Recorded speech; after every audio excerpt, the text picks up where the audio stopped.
replica football shirts are big business, and teams change shirts every year to generate fresh yearly income. Some teams make an extremely massive amount of money by putting extremely high markup on their shirts and the printing on the back. But what if I told you that you don't have to pay the rip-off prices? What if I told you that you could do this at a fraction of the price at home? Well, if that's the case, you've come to the right place. Ninh explains the complete football shirt printing guide, how to print shirts at home. Step 1. Buy the lettering. Rather than pay through the nose to have the shirt customized at a club shop, there are companies online that will sell you lettering at a fraction of the price. Especially if you're after lettering from a previous season, or you want a custom name and number. I bought this Michael Carrick kit for just $3.99, which beats the almost £20 that you'll get charged at the megastore. It also comes as one sheet, so that's handy when it comes to spacing out the letters, because I don't have to. Step 2. Heat press or iron. I'm going to show you how to apply lettering with both a heat press and an ordinary household iron. Heat presses are easy to acquire on eBay, and I highly recommend that you buy one if you're planning to do several shirts, as the consistency is much better. That said, if you don't want to buy one, I'll teach you the same method with an ordinary household iron. Step 3. Information. You're probably going to be asking me, whereabouts does the lettering go on the shirt exactly? In short, most leagues will hand out spec sheets indicating exactly where to place the lettering and at what temperature to apply it and for how long. This isn't a closely guarded secret. It's freely available information that you can download, or you can find by ringing your favourite club, or even asking the people at your local sports shop. When in doubt, use the 6cm formula. That's 6cm from the bottom of the collar to the top of the lettering, and 6cm from the bottom of the letters to the top of the numbers. For kids shirts, that's 4cm and 4cm. If it doesn't look right, you can adjust them by up to 1cm each way, but so long as they're equal, it should look about right. And sleeve badges should be roughly 3cm from the top of the cuff. Step 4. Dry fit. Before you even switch the heat press or iron on, place the lettering and measure it up. If it doesn't look right, now is the time to make your adjustments. Generally, I find that the 6cm rule works for most of my shirts, but on some of the XXL ones or goalie shirts, they might need an extra half to a full centimetre extra. If I'm in doubt, I'll contact the actual team to see how they do it. Step 5. Using a heat press, place the shirt. So this might take a while to get your shirt on the heat press, and the reason why I want you to take your time with this one is because you want to ensure that the shirt is placed on the heat press absolutely correctly and evenly. This makes putting the lettering on pretty easy work, so make sure that the thing is completely flat. Next, I want you to place the lettering in place. So here I've got my Michael Carrick sheet where the numbers and letters are spaced for me, that's very handy, and I'm just going to try and place it in roughly the area that I want it. You might have to do quite a lot of adjusting before you actually get out the tape measure. Once you've got it in place, measure and measure again. Make sure that it is roughly the correct distance from the tip of the collar, as there's no going back at this point. Take your time, adjust and readjust if you have to. I'd rather you spend 5 minutes on this rather than get the entire shirt wrong.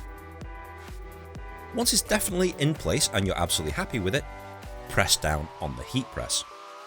Generally, the time is anywhere between 20 and 30 seconds and up to 170 degrees Celsius. But check with your lettering provider because they will actually provide you the instructions as to how long to press for and at what temperature. Once the time's up, lift it up immediately and automatically check there's no loose bits hanging off. This lettering looks absolutely fine, but you might have to do it again for a second time. Wait for it to cool down a little bit before you pull it off the heat press.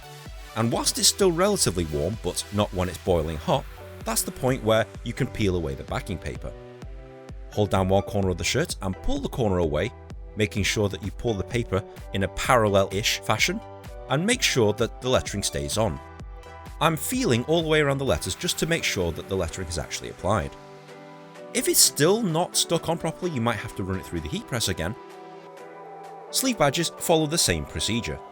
Put the shirt on the machine, put the sleeve badge roughly in the right place. So it's roughly 3 centimeters from the tip of the collar. That's a bit too short there. Let's put it back up there.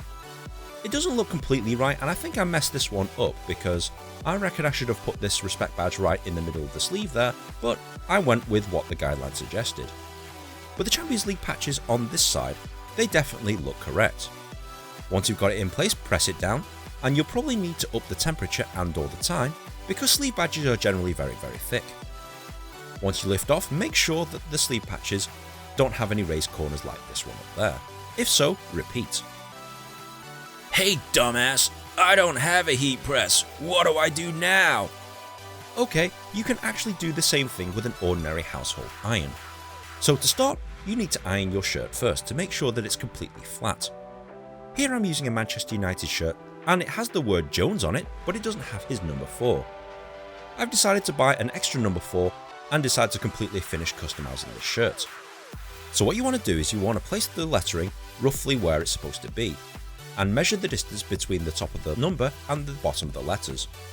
I pre-measured this so I know exactly where it's supposed to be. Next you want to cover it in either a piece of paper or a sheet of Teflon, and you want to iron it for about 30 seconds to a minute at maximum temperature. This is the first pass, and once it's cooled down a little bit, I want you to do it again, but this time really press down hard on the material. So notice the creases in the paper here. I'm actually pressing really hard onto the Teflon, which in turn is transferring the heat onto the number 4. You might have to do this 3 or even possibly 4 times, and this is why I recommend using a heat press, because you can have this done literally with one press, whereas with a household iron you might have to do it 3 or 4 times. So let it cool down for a little bit, and then once it's still warm you can peel away the Teflon to reveal the numbers, just like that. And here's the final result. Pretty good. Oh no, Nin, I've made a mistake. Well, if you've made a mistake, it's not the end of the world, but it is a pain in the backside. Take for example this sleeve badge. It came to me with the Champions League sleeve the wrong way round. It's actually supposed to be this way. So what I want you to do, if there is a mistake and you need to take a patch off or a piece of lettering off, is that you need to heat it with an iron. You'll need to get it pretty hot, and once it's hot enough, you can actually start peeling it away. Now peel until you feel a lot of resistance, and obviously if you feel a lot of resistance, don't do it anymore. Literally go back with an iron and repeat the process. So heat up the patch and pull away. It might leave some glue marks and you definitely won't be able to use the patch anymore, so you'll need to buy a new one, but this is how you rectify mistakes on a football shirt. Alternatively, you can spray chemicals to the back of the patch. I tend to find that using brake and clutch cleaner dissolves the glue. You can spray it on and it actually dissolves the glue, and then the patch generally falls away, but do this at your own risk. Previously, I made a video complaining about Manchester United refusing to print Beckham number 7 on the back of my shirt, and I actually found somebody who actually created a Beckham nameplate for me. So with the number 7 shirt that I actually bought from the Megastore, which I put into place, and lo and behold, within about 30 seconds, here it is. The thing that the Megastore refused to do for me, I managed to do myself. And this is some of the finished products that I've done within the hour that I used the heat press. This David De Gea shirt, I've managed to put sleeve badges on quite a lot of my old football shirts, and I also managed to do the David Beckham thing and put Michael Carrick and the sleeve patches on this 3rd shirt, all at a fraction of the price of what it would cost to take it at a Megastore or sports shop. Remember, do this at your own risk, but if you follow the instructions, you'll pretty much get it right. It's not exactly rocket science. If you found this video at all helpful, please be sure to like, share and subscribe, and let me know your questions and comments in the comment section below.